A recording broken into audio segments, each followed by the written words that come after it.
अंजनी किससे हुई? हुई अहिल्या से। अहिल्या ने किसको पति के रूप में चुना? गौतम को। पुत्र कैसा हुआ? सतानंद जैसा विद्वान। किसका पुरोहित हुआ? जनक का हुआ। और कहीं इंद्र से विवाह हो जाता अहिल्या का तो पुत्र पैदा होता जयंत। क्या होता जयंत पैदा कि नहीं होता? बोलो कुसंस्कारी होता जयंत। जयंत ही तो पैदा हुआ था इंद्र के। कौन हुआ था पैदा? बोलो हुआ कुसंस्कारी।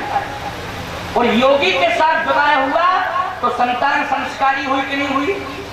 हुई संस्कारी संतान। अंजना जैसी बेटी हुई और सतानंद जैसा बेटा हुआ। इतना विद्वान पुत्र हुआ। ऐसी तपस्विनी बेटी हुई कि जिसने हनुमान जैसे बेटे को जन्म दिया। इसलिए मैं कहता हूं सोच समझ करके दाम्पत्य जीवन होना चाहिए और उसका निर्वाह होना चाहिए और उसका संयोग होना चाहिए। ये सब नियम आज अहिल्या जी गौतम जी को पाकर के प्रसन्न हैं। लेकिन देखें आप विधि का विधान क्या हुआ।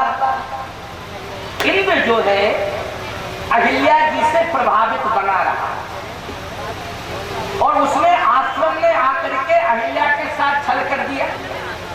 गौतम ने क्रोध में आकर के दोनों को श्राप दे दिया। इंद्र से कहा कि तू सहस्त्र योनिज हो जा और अहिल्या से कहा तू पत्थर की हो जा। क्यों? सहस्त्र योनिज का अर्थ है रोम रोम से रक्तस्राव होना। गलत कोड़ इसको कहते हैं। समझे कि नहीं? रोगी एक एक रोम से खून बह रहा है, रक्त। ये रक्त बहना ये रोग है कि नहीं? क्या है? रोग। ये रोगी हो गया। क्यों? जो भोगी होता है वही रोगी होता है। और अहिल्या से कहा तू पत्थर की हो जाए। अहिल्या से क्यों कहा पत्थर की हो जाए? उससे क्यों नहीं कहा तू रोगी हो जाए? इंद्र से कहा तू रोगी हो जा, वो अहिल्या से कहा तू पत्थर हो जा। क्यों? अलग अलग क्यों दिया था? एक जैसा अपराध था कि नहीं था? बोलो अपराध एक ही था कि नहीं था? तो एक ही श्राप होना चाहिए था कि नहीं? तू भी रोगी, तू भी रोगी। लेकिन नहीं, तू पत्थर हो जा, तू रोगी हो जा। इंद्र भोगी था इसलिए उसे रोगी बना दिया। और अहिल्या बुद्धि थी लेकिन वासना की ओर अग्रसित हुई इसलिए कहा कि तू पत्थर हो जा। क्योंकि बुद्धि में जब वासना हावी हो जाती है तो उसमें जड़ता आ जाती है। क्या आ जाती है? जड़ता आ जाती है। जब कोई अपराध करता तो कहा नहीं जाता है इसकी बुद्धि पर तो पत्थर पड़ गया था। अब क्या बता दें? तो यही कहा जाता है कि नहीं? वो पत्थर पड़ने का अर्थ है जड़ता, जड़ता। इसलिए तेरी बुद्धि वासना की ओर अग्रसित हुई है इसलिए मैं तुझे श्राप देता हूं कि तू पत्थर की हो जा, जड़ हो जा। और उसी समय वो पत्थर की हो। आज वो पत्थर विश्वामित्र जी अपने साथ राम जी को कहां ले गए? बोले राम एक तापस्ती तारी। उसका तरण करने के लिए राम विश्वामित्र जी के साथ गए। कहां गए? आश्रम में गए। किसका तरण करने के लिए? देखो एक बात बताएं, जानकी जी का वरण कब होगा? जीवन में सावधानी से सुनना, जीवन की दुराशा का अंत होगा और बुद्धि की जड़ता जब दूर होगी तो भक्ति वर्ण करेंगे। भक्ति कब वर्ण करती है? ऐसे नहीं करती है भक्ति वर्ण। भक्ति वर्ण अंत में करती है। किसको वर्ण करती है? जो दुराशा को समाप्त कर देता है और जड़ता को, बुद्धि की जड़ता को समाप्त कर देता है, बस भक्ति उसी का वर्ण कर लेती है। और राम जी ने दुराशा का अंत किया और बुद्धि रूपी अहिल्या की जड़ता समाप्त की तो जानकी जी ने सिय जयमाल राम और मेली, वो कल होगी मेली, ये महाराज नहीं क्यों है कल। लेकिन आज अभी 4 मिनट शेष है, 5 मिनट, 5 बजने में, 5 बजने में, अभी तो 5 बजे कहाँ? हम 3 बजे से शुरू किए बोलना और 5 बज रहे, 2 घंटा का हो सका 5-10 हो जाए तो सब मिला मिलू के 2 घंटा जोड़ोगे हमारा कि नहीं? तो नहीं दौड़ोगे? दौड़ोगे ना? 120 मिनट दौड़ोगे ना? 2 घंटा। अरे मास्टर का तो 40 मिनट में घंटा हो जाता।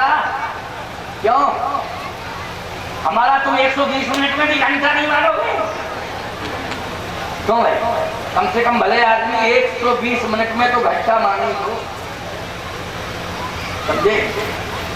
इसलिए अच्छा, और आप देखते हो हम स्वतंत्र बोलते हैं, कोई वाद्य यंत्रों का सहयोग तो लेते नहीं है। लेते हैं क्या? बांसुरी बजाना है तो गले से ही बजाना, तो बजानी है। सितार गिटार सब गले से बजाना है, अलग से नहीं बजाना है। तो जब सब चीज हमको बजानी है, वो 2 घंटे बजानी है, तो इतना मत बजवाओ कि हम ही बज जाए। 13 तारीख तक जो है खूब सुनो, हम खूब सुनाएंगे, चिंता मत करो। और ऐसी कोई 10-20 मिनट की ज्यादा की कोई दिक्कत भी नहीं है, ऐसी बात नहीं। अभी तो चिंता क्यों कर रहे हो? अभी तो 5 बज रहे हैं, अभी तो 2-4 मिनट 5 मिनट और सुनो जरा। राम उसका तरण करने के लिए राम पहुंच गए। और जैसे राम जी पहुंचे तो विश्वामित्र जी ने कहा, राम देखो देखो। राम जी बोले, देख रहा हूं और आश्चर्य भी कर रहा हूं। क्या आश्चर्य कर रहे हो? राम जी ने कहा, सबसे बड़ा आश्चर्य तो यह है कि मेरे पास जो आता है उससे शांति का अनुभव होता है। अच्छा बोलो, मंदिर में भगवान है, तुम क्यों जाते हो मंदिर में? मंदिर का एक नाम है शांति निकेतन। मंदिर का एक नाम क्या है? शांति निकेतन, जहां शांति मिलती है। तो तुम सुबह शाम मंदिर जाते हो, रात्रि में जो अशांति तुम्हें मिली उसकी शांति, उससे शांति लेने के लिए तुम जाते हो मंदिर में। दिन भर की शांति के लिए मंदिर में जाते हो, सुबह जाते हो इसलिए कि हे प्रभु दिन भर मुझे शांति मिल जाए। शाम को जाते हो इसलिए हे प्रभु रात्रि भर मेरे जीवन में शांति रहे। क्यों? तो सुबह शाम जाते हो मंदिर, दिन भर शांति रहे, सुबह प्रार्थना कर लिए कृपा करना, शाम को गए रात्रि में शांति रहे, प्रभु कृपा करना। शांति निकेतन। राम जी बोले, आश्चर्य मुझे ये हो रहा है कि मेरे पास जो आता है उससे शांति मिलती है। मैं जिसके पास जाता हूं शांति देने के लिए जाता, लेकिन मैं इस आश्रम में आया हूं तो मुझे ही अशांति मिल रही, मुझे ही अशांति मिल रही। क्यों? वो स्वामी जी कहते, आश्रम के दीख मगमाही खगनग जीव जंतु तनाही। खगनग जीव जंतु वहां थे ही नहीं, सब पलायन कर गए थे। अच्छा बोलो भाई, जहां सब पलायन कर जाए वहां शांति रहेगी कि अशांति? अशांति रहेगी कि नहीं रहेगी? यहां मुझे अशांति महसूस हो रही है। विश्वामित्र जी ने कहा, राम होगी अशांति महसूस। क्यों? इसलिए इस आश्रम में वासना का प्रवेश हो गया, और जहां वासना का प्रवेश हो जाए वहां सब समाप्त हो जाता है, अस्तित्व मिट जाता है वहां। यहाँ पर ये अस्तित्व जो मिटा है इसके मूल में वासना है। हे राम, अब आपके प्रवेश करते ही उपासना आ जाएगी, आपके प्रवेश करते ही उपासना का स्वरूप विद्यमान हो जाएगा। इसलिए पुनः जो है यहाँ की हरितमा होगी, निश्चित इसमें हरितमा होगी। आप विश्वास करो। हे राम, थोड़ा सा आगे तो बढ़ो। राम जी थोड़ा और आगे बढ़े। जैसे आगे बढ़े तो पत्थर की चट्टान के मध्य में एक तुलसी का पौधा हरा भरा था। पत्थर की चट्टान के मध्य में एक तुलसी का पौधा हरा भरा था। राम जी ने कहा कि सारे के सारे वृक्ष सूखे हुए, बड़े बड़े विशाल वृक्ष सूख गए, लेकिन पत्थर के मध्य में एक पौधा हरा भरा। विश्वामित्र जी बोले, थोड़ा नजदीक जाके और देखो। बिल्कुल जब राम जी नजदीक ही पहुंच गए, आहा, तो वो तुलसी थी। कौन सी? तुलसी। बताओ, हर आंगन में तुलसी होती है। माताएं खास तौर से तुलसी की पूजा करती हैं। क्यों होती है आंगन में तुलसी? नित्य पूजा क्यों तुलसी की जाती है? इसलिए कि तुलसी जहां होती है वहां भगवान स्वयं चल के पहुंच जाते हैं। पहुंच जाते हैं। और तुलसी किसके ऊपर थी? चट्टान के ऊपर। मतलब अहिल्या ने पत्थर बनते बनते तुलसी का स्मरण किया तो तुलसी को शिरोधारी कर दिया। किसको शिरोधारी किया अहिल्या ने? तुलसी को। क्यों? इसलिए किया क्योंकि तुलसी की जहां पूजा होती है वहां तुलसी जाने में पाप हुए या अनजाने में पाप हुए, उन सारे के सारे पापों को नष्ट कर देती है तुलसी। बस तुलसी की शर्त एक है कि पुनरावृत्ति मत करना पापों। मतलब जो पाप हो चुके हैं उनको दोहराना नहीं, उनकी पुनरावृत्ति नहीं करना। लेकिन जाने में अनजाने में जो तुमसे पाप हुए हैं, तुलसी कहती है कि मैं भगवान नारायण से कह करके क्षमा दिला दूंगा। ये अधिकार किसको मिला है? तुलसी को मिला है।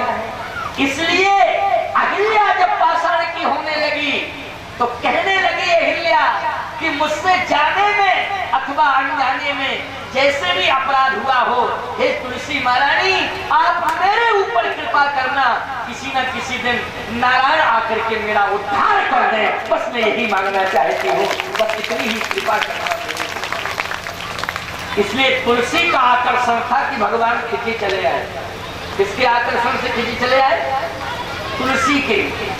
तो तुलसी जी को देखा, भगवान ने कहा क्या तुम यहाँ बैठी हो?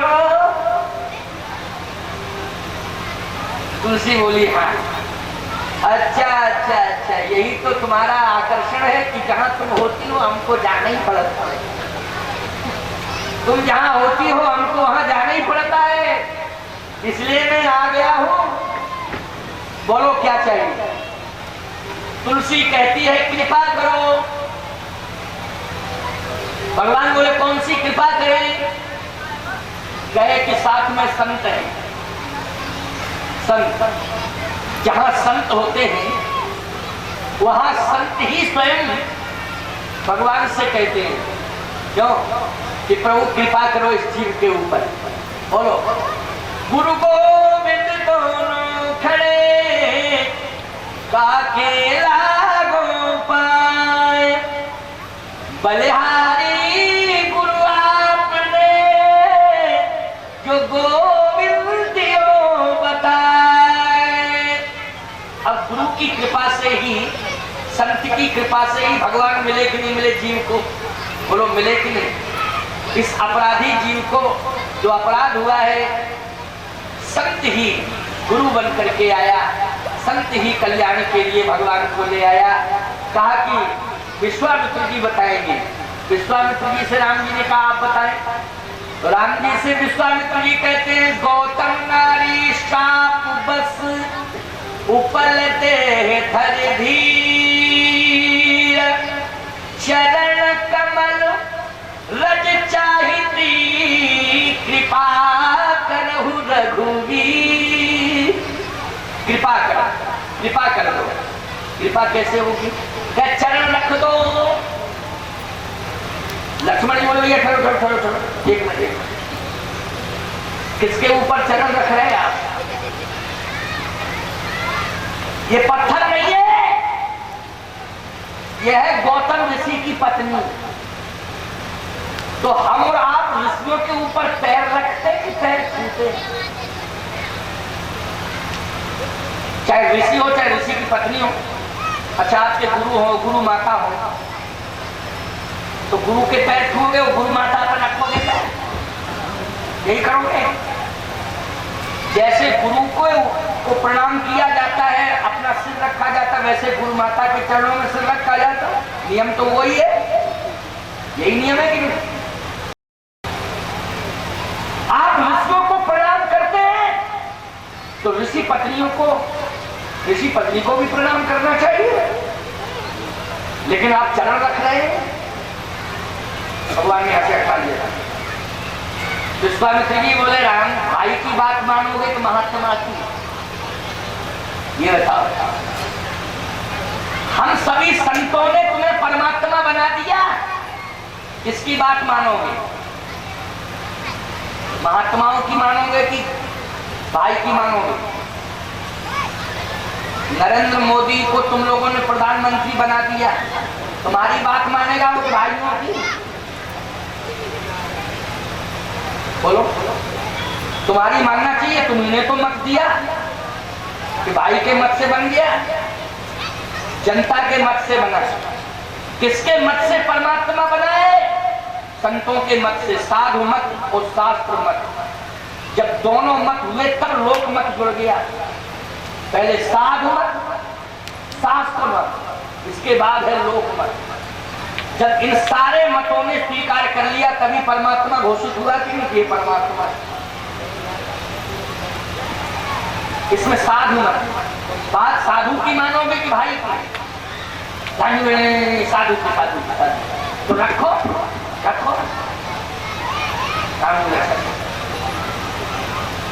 लक्ष्मण जी बोले, अच्छा पैर रखवाने से क्या हो जाएगा, ये बताओ, क्या हो जाएगा? विश्वामित्र जी बोले, इसका उद्धार। लक्ष्मण जी बोले, एक बात बताओ आप, जब प्रभु खड़े हैं आधा घंटा से और देख रहे हैं, तब उद्धार हो नहीं रहा। पैर रखने से उद्धार होता है? जब इतनी देर से खड़े हैं और देख रहे हैं, बातचीत कर रहे हैं, तब उद्धार हो नहीं रहा। पैर रखने से उद्धार हो रहा है? विश्वामित्र बोले, हाँ होगा, रखो आप, होगा। लक्ष्मण जी बोले, नहीं होगा तो? मालूम नहीं होगा तो? राम जी बोले, लक्ष्मण साधु संतों के मुंह मत लगाकर, चुप रहा, ज्यादा नहीं बोलना चाहिए। ठीक है, रख दो तो रख दो। भगवान राम ने पैर रख दिया। जैसे ही पैर रखा कोई परिवर्तन नहीं। लक्ष्मण जी बोले, रखवा दिया, वो कोई रिजल्ट आउट नहीं हुआ। अब गांधी में तुम चुप रहो। हम जी ने कहा, गुरु जी आपके कहने से मैंने चरण रख दिया, लेकिन परिवर्तन तो कुछ हुआ, तो धर्म तो चला ही गया। अगर परिवर्तन हो जाता तो तसल्ली होती, लेकिन पैर रख दिया और फिर भी परिवर्तन हुआ नहीं। मामला क्या? विश्वामित्र जी बोले, कहीं फाल्ट है, करंट सप्लाई नहीं हो रहा, कहीं ना कहीं जो है कनेक्शन डिस्कनेक्ट क्यों है, लूज कनेक्शन, करंट सप्लाई नहीं हो रहा ठीक से। अब हमें देखना पड़ेगा कि इतना सब होने के बाद परिवर्तन क्यों नहीं हो रहा। परिवर्तन होना चाहिए, लेकिन परिवर्तन क्यों नहीं हो रहा है? कारण ये है कि करंट सप्लाई नहीं हो रहा है। क्यों भाई? तभी तो प्रकाश नहीं हो रहा। भगवान राम ने कहा, आप ही देख सकते हो कि कनेक्शन कहां लूट, आप ही देखो। विश्वामित्र जी ने ध्यान लगाया, ओ फाइट मिल गया।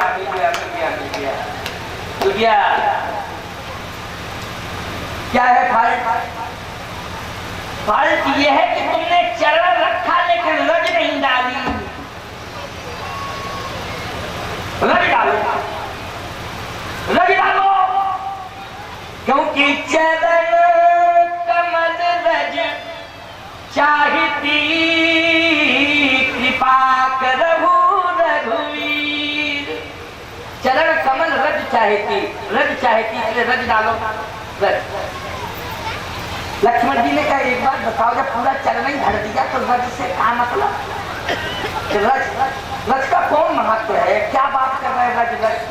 विश्वामित्र बोले, तुम नहीं जानते हो लक्ष्मण, तर्क शास्त्र का सिद्धांत है। क्या सिद्धांत है तर्क शास्त्र का? विश्वामित्र जी ने कहा मैं शास्त्र जानता हूं, इसलिए शास्त्र का सिद्धांत बता रहा हूं। तर्क शास्त्र का सिद्धांत है भूमौ प्रतिपादानाम भूमरेव परम बलम। व्यक्ति जमीन पर गिरता है तो जमीन को टेक के ही खड़ा होता है।